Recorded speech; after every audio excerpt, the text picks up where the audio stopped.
Bonjour à toutes et bonjour à tous, bienvenue aux abeilles de Fred, épisode particulier, pas très bon. Nous avons encore eu une mauvaise nouvelle, quoi que moi j'ai appris par les médias, donc on va en parler dans la vidéo. Et allons-nous continuer à voir des abeilles, comme on peut le voir aujourd'hui à l'écran, rentrer et sortir de nos ruches, et c'est filmé aujourd'hui. Donc c'est l'activité que j'ai aujourd'hui sur une ruchette. C'est un essai de l'année. Donc, est-ce que ça va continuer? On va en parler dans la vidéo.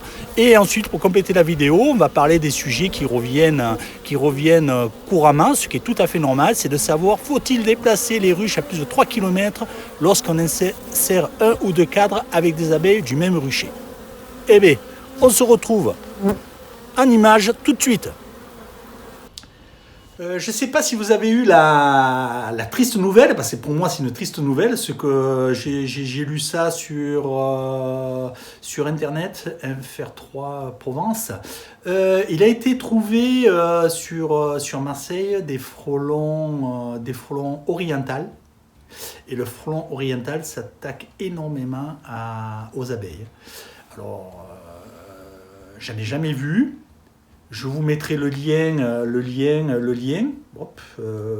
dans les commentaires, ou si je peux le mettre en haut, je ne sais pas, mais je vous mettrai, je ne sais pas comment, mais je vous mettrai le lien pour que vous puissiez aller lire l'article.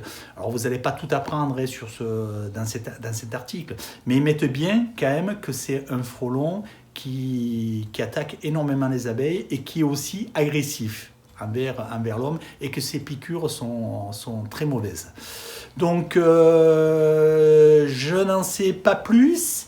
Il est déjà présent dans d'autres pays d'Europe. Alors, est-ce qu'il va envahir toute la France? Est-ce qu'il va, comme fait le frelon asiatique? Je ne sais pas. Mais ça va être encore beaucoup plus difficile pour nous, apiculteurs, sachant qu'on a déjà, en premier, on a eu le varroa, qui est un fléau, le frelon asiatique, le second, et maintenant le troisième qui arrive, qui est sur le territoire. Donc je ne sais pas ce que vont devenir les abeilles dans les années à venir, et comment on va pouvoir lutter, parce que que ce soit les scientifiques, déjà les scientifiques nous avaient dit que pour le frelon asiatique, de toute façon, il n'allait pas arriver à se reproduire énormément dû à consanguinité, parce qu'il est arrivé dans des poteries, dans le Tarn, etc. J'ai une vidéo là-dessus, je vous mettrai le lien si vous voulez aller le voir sur le frelon asiatique. Et que de toute façon, il était voué à l'échec, il allait disparaître de sa mort naturelle par la consanguinité. Écoutez, moi je ne suis pas scientifique, mais il a envahi pratiquement toute la France. Ceux qui n'en ont pas, c'est souvent des endroits vraiment, vraiment isolés, mais une grosse partie est envahie, puisque maintenant on le retrouve dans d'autres pays que la France. Il est monté en Belgique, etc. Donc bien sûr, il y a toujours des points géographiques qui n'en ont pas. On vous dit en altitude, il n'y en a pas. Moi, j'ai des ruchers à 600 mètres d'altitude, et c'est là où je l'ai découvert. Je l'avais avant à 600 mètres d'altitude qu'aux alentours d'Avignon. Donc les scientifiques, j'ai fait un petit peu attention à ce qu'ils nous racontent, parce que là, ils disent qu'il n'y a pas de moyen pour lutter, mais qu'il faut trouver quelque chose, sinon ça risque d'être, entre guillemets, la disparition de l'abeille.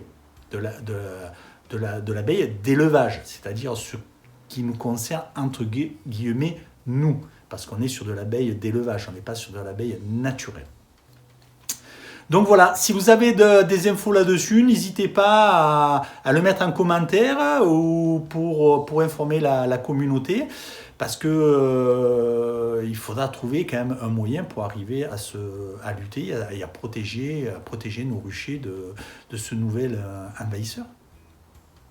Histoire à suivre.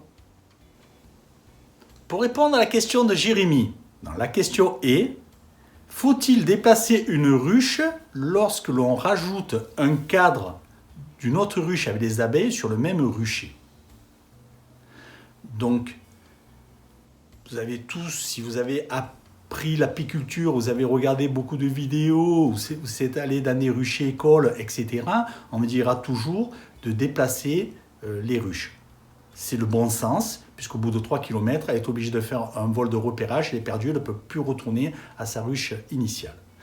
Mais lorsque vous n'avez pas besoin de butineuse, vous n'êtes pas obligé de faire ça.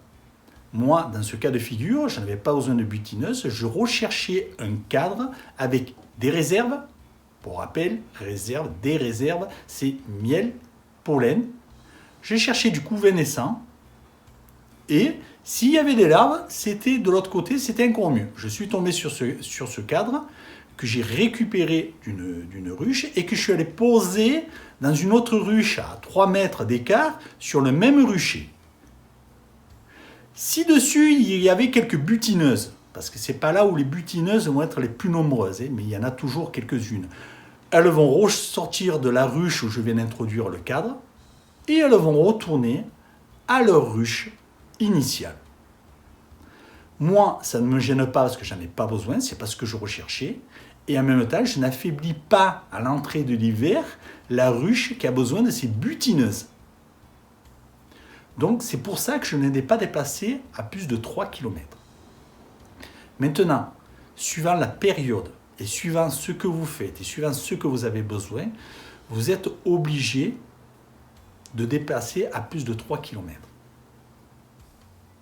Si vous voulez renforcer une colonie qui est très faible, on va dire à la sortie de l'hiver, au printemps ou en été, et que vous voulez avec elle n'a pas de réserve et que vous voulez vite l'aider, vous allez rajouter des butineuses.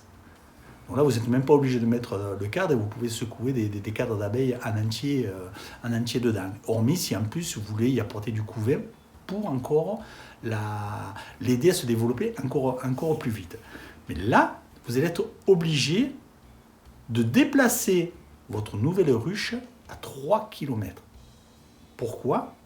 Parce que sinon, toutes vos butineuses, les abeilles, une grande majorité des abeilles que vous avez mis, vont retourner dans la ruche initiale. Donc votre travail n'aura pas servi à grand-chose.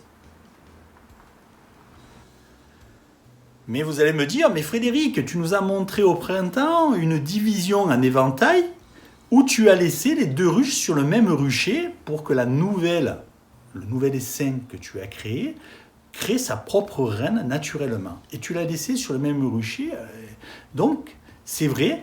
Alors, j'avais expliqué qu'en éventail, c'est qu'on met les entrées comme ceci. Ça fait un V. Donc, elle se canalise sur le milieu.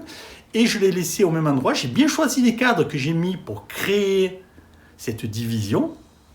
Il faut bien choisir ces cadres. Mais je sais très bien que les butineuses vont aller dans la ruche mère, une grosse majorité des butineuses, sachant qu'il y a environ 20 à 30% de dérive dans un rucher de butineuses. Donc, en les mettant en V, je sais systématiquement que toute la dérive, je vais la ramener sur l'essaim que j'ai créé. En plus, cet essaim, moi, je le suis de près, parce que les butineuses, dans cette période, elles servent à quoi ? À ramener la nourriture. C'est leur rôle, ramener du nectar, du pollen. Donc, si vous savez que vous faites sur le même rucher et que vous n'allez pas avoir de butineuse, vous partez du principe que vous n'avez pas de butineuse, donc vous n'aurez pas une grosse activité sur votre planche d'envol. Il ne faut pas y aller tous les jours en pensant que vous allez voir un vol magistral. Hein. S'il n'y a pas de butineuse, les abeilles ne sortent pas, surtout pour faire leurs besoins, les vols de repérage, hein, soleil d'artifice, la parade, hein, comme je vous l'ai expliqué. Mais c'est tout, donc ça va durer 10 minutes, un quart d'heure, ce vol-là. Et après, vous allez voir quelqu'un rentrée-sortie. Donc là, par contre, il faut bien choisir les cadres que vous mettez, parce que on va dire que les abeilles, l'essaim que vous avez créé, va vivre entre guillemets en autarcie. C'est-à-dire qu'il va vivre sur ses propres provisions. C'est pour ça qu'il faut très bien choisir qui est miel, pollen. Et en plus, je les nourris. Je rajoute du candy super protéiné sur la tête des cadres et je rajoute dans mon nourrisseur du sirop lourd pour aider à nourrir les abeilles. Donc voilà un petit peu les cas de figure. Bon, Jérémy, j'espère que pour toi ça sera clair. Si c'est pas clair, ben tu me mets un commentaire. Pour répondre à la question de plusieurs abonnés concernant le rallongement des planches d'envol, donc ceci. Donc on me demandait la dimension et comment c'était fixé. Donc la dimension, je rallonge à peu près de 9 cm, ça peut être 8, ça peut être 10, c'est qu'importe, ça dépend le bois que vous avez. Et sur la largeur du plancher Nico, parce que là c'est sur un plancher Nico plastique, mais vous pouvez le mettre sur un plancher bois. Donc ensuite, pour le fixer sur le plancher, je fais 2 petits trous, un trou de chaque côté, ici et ici, et ensuite je le fixe, hop, avec ceci. Pourquoi ? Parce que ça me permet de pouvoir le démonter facilement quand je suis au rucher, j'ai pas besoin de tournevis ou autre. Comme ça, si j'ai besoin de les repeindre, je divise les deux côtés et je les enlève. Et quand je prends les ruches pour les amener en transhumance, j'enlève les tranchées, je les mets dans le nourrisseur et je les remets en place une fois arrivés. Pourquoi j'ai fait ça ? C'est pour pas les endommager lors du trajet. Je laisse les ruches s'appuyer sur les auvents. Donc voilà, c'est une façon comme une autre de faire. Hein. Donc ceci, c'est fixé des deux côtés. Donc là, hop, je vais dévisser pour vous montrer. Donc c'est très simple à faire. Hein. Je sais qu'il y en a d'autres qui ne les fixent pas du tout de la même façon que moi. Hein. Leur façon est très bien aussi. Hein. Donc voilà le morceau de bois. Ici, je coupe un morceau de fer, donc là il est arrondi sur le bout, mais ça n'a aucune importance. Hein. Et je le fixe ici sur le côté de la rallonge. Et ça, c'est le côté qui va aller se mettre sur le plancher Nico. Donc vous voyez que c'est très simple. Hein. C'est très simple. D'autres personnes mettent par-dessous une petite barre de fer, hein, tout simplement, qui est vissée sur le plancher et qui vient se fixer ici sur le bois qui dépasse. Donc ça marche aussi très bien. Pourquoi je n'ai pas pris cette solution et moi j'ai fait comme ceci. C'est pour que ce soit plus simple pour moi quand je veux les enlever. C'est tout. Si vous ne bougez pas vos ruches et si vous avez accès facile pour les dévisser avec un tournevis quand vous voulez les repeindre, vous pouvez faire l'autre solution. Hein. Les deux fonctionnent. Hein. Donc voilà. Voilà pour la réponse à cette question. Bon, pour la dernière réponse, ça concerne un abonné qui me demande est-ce que j'ai déjà fabriqué des toits et avec quoi. Alors oui, j'ai fabriqué des toits avec, je vais vous montrer, j'avais fait 2 modèles, hein, mais bon, c'est quand même très long, assez long à fabriquer et encore faut-il trouver la matière. Donc ici, voyez, ça c'est le toit classique, hein, le toit comme les toits que l'on achète. Donc le haut, il est recouvert, tout est en bois. Donc j'enlève l'isolant, vous voyez, bois intérieur, bois sur les côtés, et c'est recouvert de plaques d'aluminium. Alors c'est pas que d'aluminium, c'est des plaques que vous pouvez trouver dans les casses où il y a des vieux bus. C'est ceux qui étaient à l'intérieur des vieux bus. Dans le couloir, là où on marchait, il y avait des plaques en aluminium. C'est très fin, hein, ça se coupe facilement. Hein. Vous mettez un coup de cutter, vous pliez dans les deux sens et ça se coupe. Hein. Et ensuite, je recouvre le toit et je le rabats sur le côté et je le couvre. Donc, c'est vraiment efficace contre la pluie. Donc il n'y a pas d'infiltration d'eau, il n'y a aucun souci là-dessus. C'est aussi efficace pour l'isolation parce que vous avez la plaque d'alu. En dessous, Vous avez le bois, ça fait 1,5 cm de bois, et je rajoute un isolant. Donc c'est quand même, au niveau de l'isolation, c'est efficace, et c'est des toits qui sont lourds, donc qui ne s'envolent pas facilement. Voilà. Alors j'en ai fait aussi, je ne l'ai pas pris en toit chalet. Donc un toit chalet, c'est quoi? C'est un toit avec 2 pentes. Par contre, c'est long à faire, c'est très lourd. Et là, l'isolation, je la fais sous la sous-pente. C'est-à-dire que vous avez la sous-pente et vous avez une partie plate. Donc toute cette partie de sous-pente, c'est rempli de laine de roche. J'ai mis de la laine de roche. Voilà, c'est rempli de laine de roche.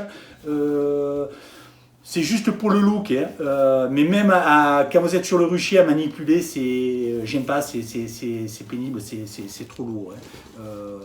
Quand vous avez du matériel dans les mains, qu'il vous faut enlever ça, c'est pas évident. Donc voilà.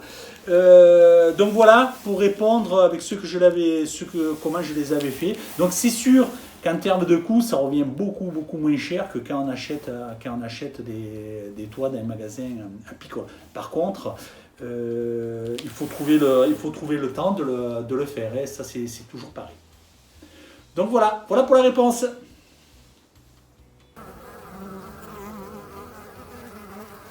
Ça y est, c'est la fin de l'épisode. Je vous remercie de l'avoir regardé en entier. Je vous souhaite une excellente semaine. Je vous donne rendez-vous prochainement pour de nouvelles aventures. Et surtout, prenez bien soin de vous. À bientôt les apis.